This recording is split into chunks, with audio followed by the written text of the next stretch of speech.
Once upon a time, Tyler Blevins, aka Ninja, was the biggest name in gaming and the absolute king of streaming over on Twitch. You couldn't open YouTube or social media without seeing him or his name pop up everywhere.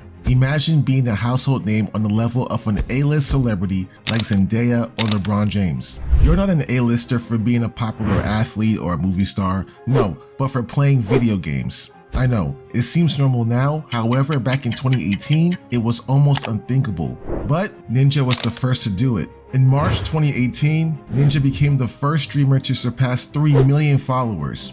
You guys have no idea. I want to be at 5 million followers by the end of the year on Twitch, minimum. Later that month, while playing Fortnite with Drake, Travis Scott, and Juju Smith-Schuster, he set the record at the time for the largest audience on an individual stream with 628,000 concurrent viewers. Of course, this all led to him making stupid amounts of money that was never seen before in the world of streaming. According to his wife Jess Blevins, Ninja earned almost $10 million in 2018 by streaming himself playing Fortnite on Twitch and posting videos on YouTube. The two sites account for roughly 70% of his income, with the rest of his earnings coming from sponsors with major companies like Samsung and Uber Eats. Ninja was on top of the world. It felt like the gaming empire Ninja had built was only going to become more unstoppable with each passing year. However, the past 5 years haven't been as kind to the former king of Fortnite as everyone thought it would be. His YouTube viewership has plummeted from around 211 million views per month at its peak in April 2018 to only 7.3 million viewers per month as of February 2024. Over on Twitch, he's gone from 110,000 average viewers in April 2018 to just 4,000 average viewers in March 2024. Somewhere along the way, Ninja had quote-unquote fell off. As other streamers' careers have taken off, Ninja has struggled to adapt and shrug off his reputation as the Fortnite guy. But maybe we should have seen his downfall coming, considering his rise to fame was completely unexpected and insanely quick. Way before Ninja was a household name, he was a professional Halo player for different esports organizations. However, he would soon have his first taste of a battle royale when he began playing H1Z1 in 2015. He quickly established himself as one of the top players in the game and garnered a substantial following on Twitch. With the popularity of H1Z1 eventually fading away, Ninja turned his sights towards PUBG, where he once again achieved equal success as a top player. With Ninja now at the peak of his battle royale skills, it was time for a new challenge: Fortnite. If you were around in late 2017, 2018, then you know exactly how popular and culturally significant this game was back then. Everybody was hooked on this game. If you wanted to grow fast as a content creator or a streamer, then this was the way to go. And not only did Ninja take advantage of this, but in a short time he became the biggest and best Fortnite player in the world, which only helped increase his viewership even further. In only his first week playing Fortnite, he had a 20 kill game and a 25 kill game, which was highly impressive. Thanks to cashing in early on the Fortnite hype, his followers on Twitch grew from 500,000 in September 2017 to over 2 million by March 2018, therefore giving him the most followers on the streaming platform with over 3 million. Earlier I mentioned how Ninja broke the Twitch record for most viewed stream when he teamed up with Drizzy Drake, Travis Scott, and Juju Smith-Schuster. Well, that record didn't last long because the very next month in April, at his own event labeled as the Ninja Vegas Tournament, he would break his own record, accumulating over 680,000 viewers. By December 2018, Ninja estimated that he made close to $10 million in that year alone. Since the game's inception, Ninja had essentially been the face of Fortnite, and some could say he single-handedly took the popularity of the game to new levels. To acknowledge Ninja's importance to Fortnite's success, Epic Games added a Ninja-based cosmetic outfit to the game as the first part of an icon series for creators associated with growing Fortnite. This is the highest honor any player can receive because only a select few to this day actually have their own skin. It felt like anything and everything was going right for Ninja. However, his tight grasp on the Fortnite community was slowly loosening as other talented players and content creators emerged, creating fierce competition.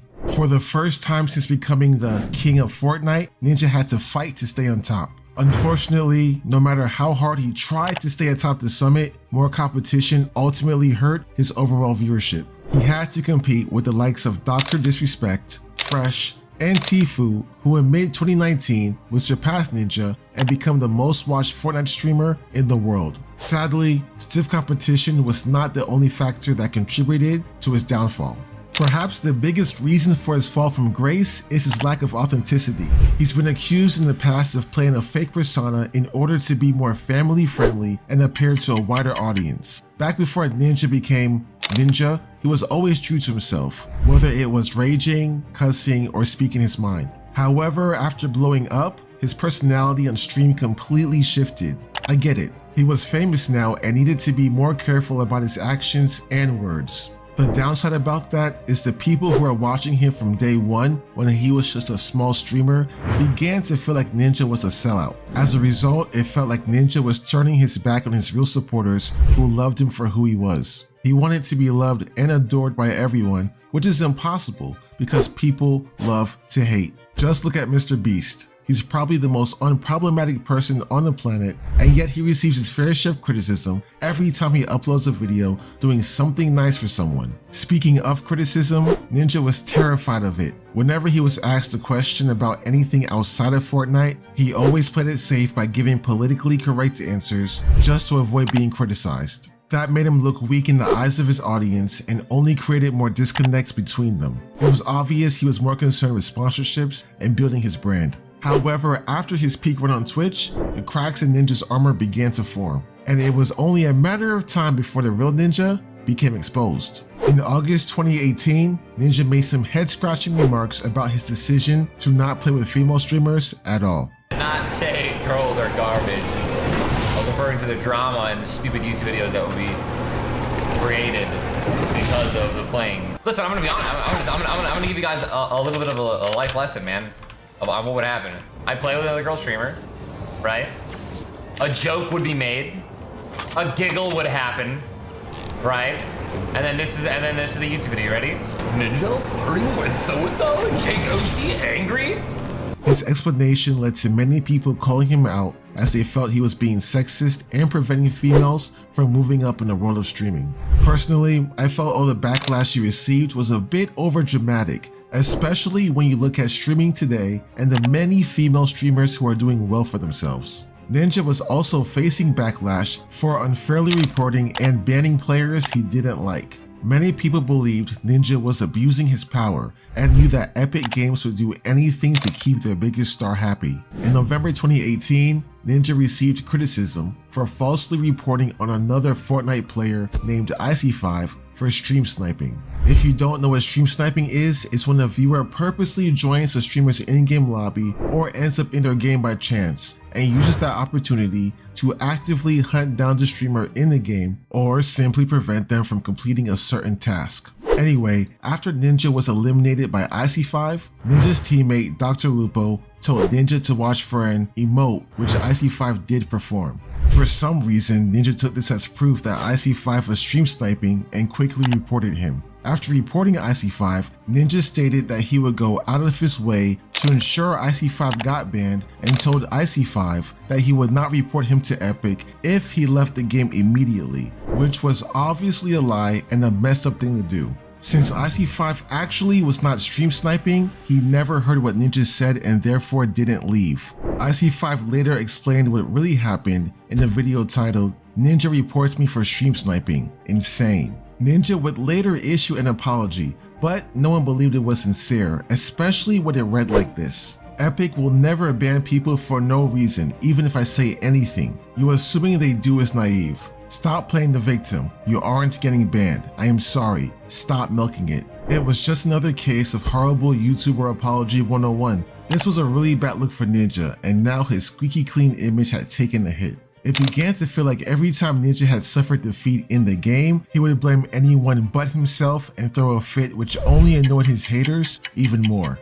In 2019, Fortnite fatigue started to settle in among gamers. Videos about Fortnite dying were going viral, and out of nowhere, hating Fortnite became the cool thing to do. If you made it this far into the video, then you know it's not a secret that Ninja's success was directly tied to Fortnite, and if the game was no longer relevant, then Ninja was no longer relevant. So, in a desperate attempt to not go down with the ship, Ninja started to stream other games like Apex Legends and Valorant to establish himself as more than just a Fortnite guy, hoping that one of those games might be the next big thing to take off. To be honest, this was kind of a smart idea, because in the world of streaming, things are constantly evolving and you have to keep up or get ahead to stay on top. Unfortunately for him, his plan backfired. Fortnite may have been slowing down, but it was far from dead. So, while Ninja was putting his time and energy into other games, the people who wanted to continue watching Fortnite found other entertaining streamers, like Laserbeam and CypherPK, who were providing amazing Fortnite content. Fast forward to August of 2019, and Ninja is reportedly offered an exclusivity deal with Mixer worth an estimated $50 million.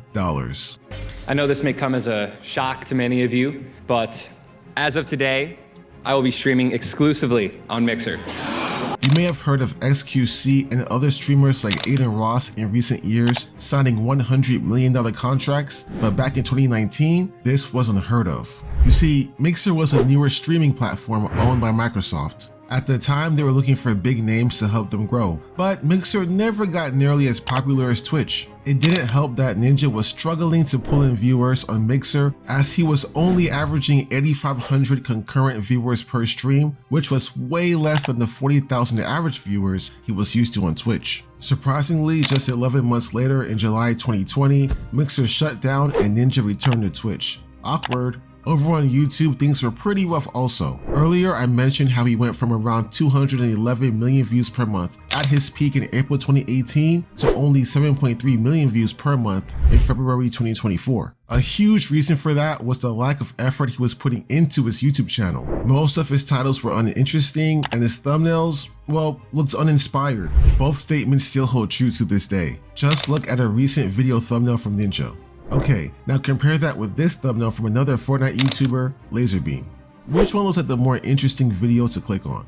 Laserbeam's. This is just one of many examples I could use when comparing Ninja's lazy thumbnails to his competitors like Laserbeam and CypherPK, who make extremely engaging thumbnails and titles. That's why they've been consistently getting more popular despite having fewer subs than Ninja. Also, his YouTube videos have been criticized for being formulaic and lacking in originality. It's just the same rinse and repeat content. Meanwhile, other Fortnite YouTubers were coming up with fresh new challenges that had never been done before. Like this video from Laserbeam titled, "I Won Without Moving," which has a crazy 43 million views. It's no wonder why Ninja was and still is having a hard time reclaiming his past dominance on YouTube. After Ninja appeared on a live stream looking very ill, it was clear the constant pressure of having to live up to a certain standard was taking a toll on his health. After all, he looks like a zombie. However, Ninja claimed it was for a different reason. But realistically, dude, I was just like sick of eating a bunch of the same shit over and over again, and then I got like for 3 weeks straight, I had these canker sores in my mouth. And they were like bad, and I couldn't eat because it just hurt so much. While that explanation does make sense, I still believe the stress of being Ninja played a huge part in his declining health. Only time will tell if Ninja can get back to the heights he once reached, but I wouldn't hold my breath. The gaming and streaming landscape are way more competitive than ever before, so it takes even more effort to stand out, regardless of who you are. Nowadays, he isn't fully hiding his real personality anymore, but it's a little too late. Most people have already moved on to other streamers who are 100% authentic, good or bad. And believe me, there's a lot of bad. Maybe he'll take a page from the new generation and start in real life streaming to spice things up. Whatever the case, the Ninja name doesn't hold as much weight as it used to, and that's something that Ninja has to come to terms with if he ever wants to move forward.